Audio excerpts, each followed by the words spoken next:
Assalamualaikum warahmatullahi wabarakatuh. Good morning students. Today we will learn about descriptive text. Jadi hari ini kita akan belajar descriptive text, yakni materi 3.4 atau bab 4.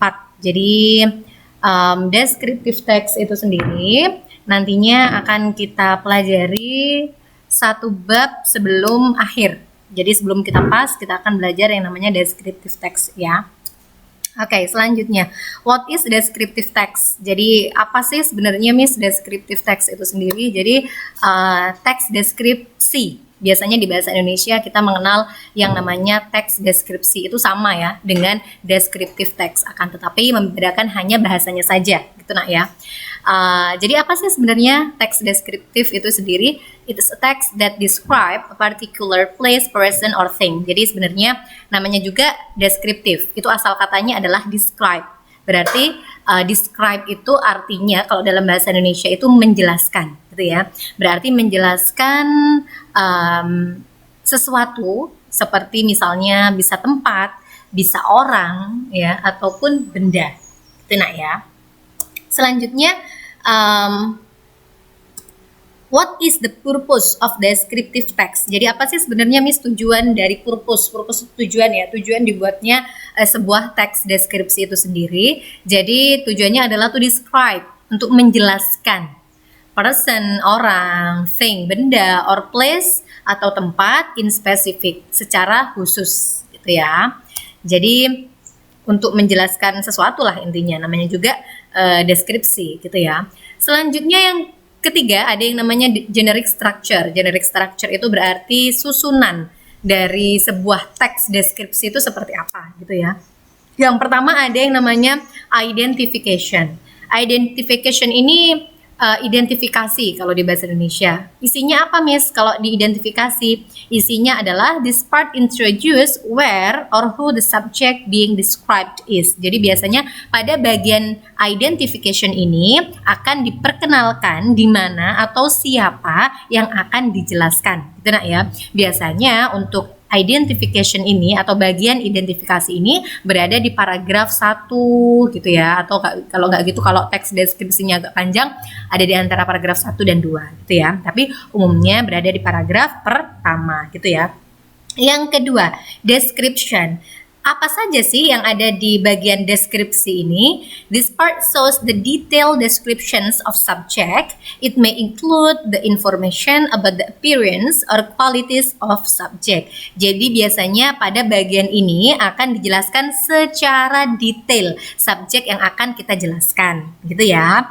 It may include the informations about the appearance. Biasanya di dalam bagian deskripsi ini akan masuk juga informasi terkait dengan appearance, penampilannya atau penampakannya seperti apa, or qualities of subject atau kualitas dari subjek yang akan kita jelaskan, gitu ya. Oke, selanjutnya di sini ada contoh dari teks deskripsi itu sendiri. Di sini ada teks yang menceritakan tentang Borobudur Temple, gitu ya. Jadi Candi Borobudur. Jadi untuk teks deskripsi ini sendiri kamu bisa pilih segala hal yang ingin kamu jelaskan. Bisa rumah kamu, bisa orang tua kamu atau adik kamu, bisa barang kesukaan kamu, atau kalau nggak gitu tempat-tempat wisata yang kamu sukai bisa. Contohnya di sini seperti Borobudur Temple.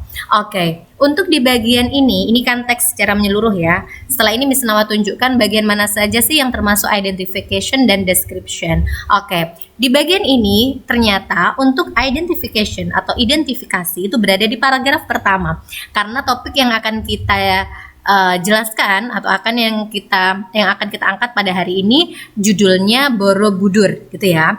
Di paragraf pertama akan Miss Nawa bacakan, Borobudur Temple is one of the most beautiful tourist resorts in Indonesia. Jadi Candi Borobudur itu adalah salah satu tempat wisata yang indah atau yang paling indah di Indonesia.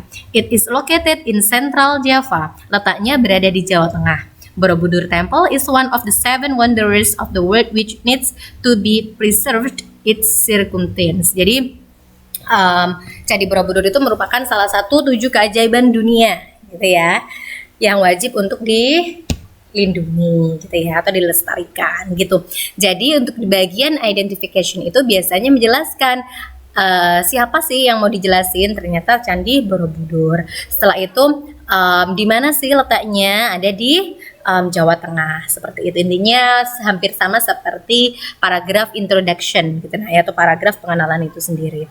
Dan di bagian selanjutnya, di bagian description itu biasanya menjelaskan tentang Candi Borobudur itu sendiri, akan tetapi lebih detail lagi gitu ya. Contohnya, the people all over the world know that Borobudur is one of the greatest artworks that ever known since long time ago. Jadi orang-orang di dunia tuh tahu bahwa Borobudur itu merupakan salah satu keajaiban dunia gitu ya, yang sudah sejak lama itu udah ada gitu ya. Terus Borobudur Temple was built by Sailendra Dynasty during the 8th century. Jadi Candi Borobudur itu dibangun oleh dinasti Sailendra selama atau pada tahun ke-8 gitu ya, century. Oke, sudah ya. Jadi ini contoh dari teks deskripsi itu sendiri, bagian-bagiannya. Intinya untuk paragraf identification-nya itu berada di paragraf pertama, dan paragraf-paragraf selanjutnya itu merupakan bagian description itu sendiri. Ini kan sampai paragraf terakhir ya.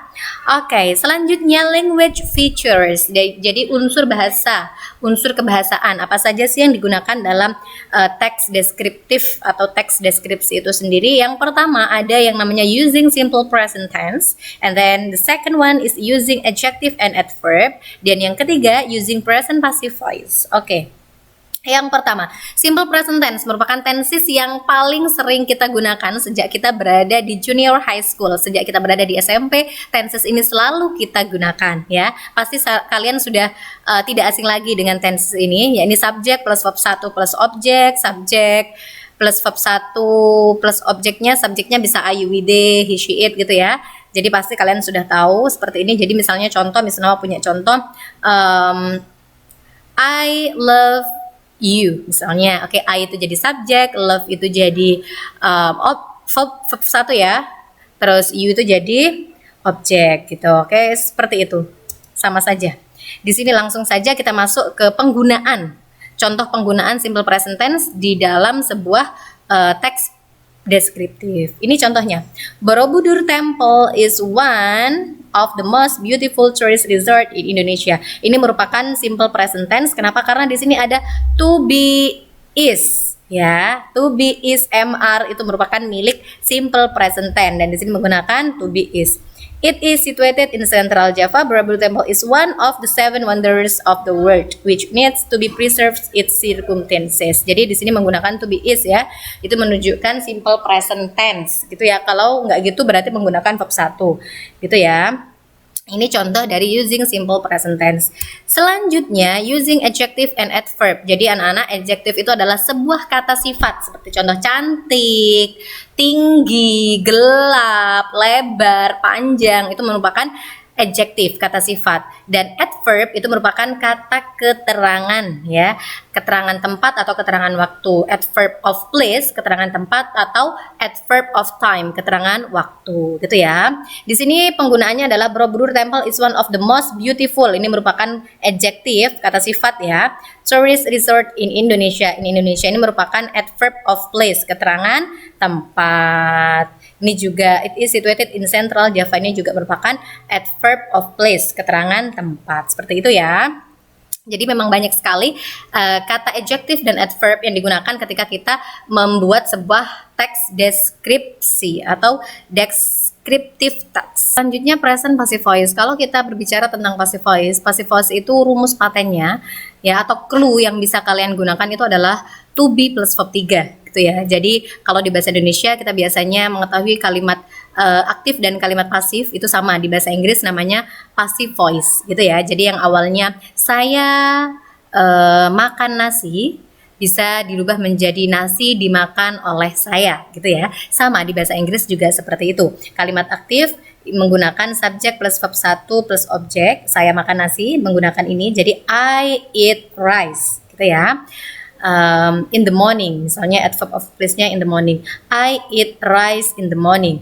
Terus dirubah menjadi kalimat pasif ya. Jadi rice-nya dulu ya ditaruh di depan. Rice, karena rice jadi misalnya pakai to be is, is, yang awalnya kata kerjanya eat menjadi verb 3 menjadi eaten by me in the morning. Rice is eaten by me in the morning. Nasi dimakan oleh saya pagi hari, gitu ya. Oke, ini kalimat present passive voice. Pokoknya kamu tinggal melihat rumusnya saja, gitu nak ya.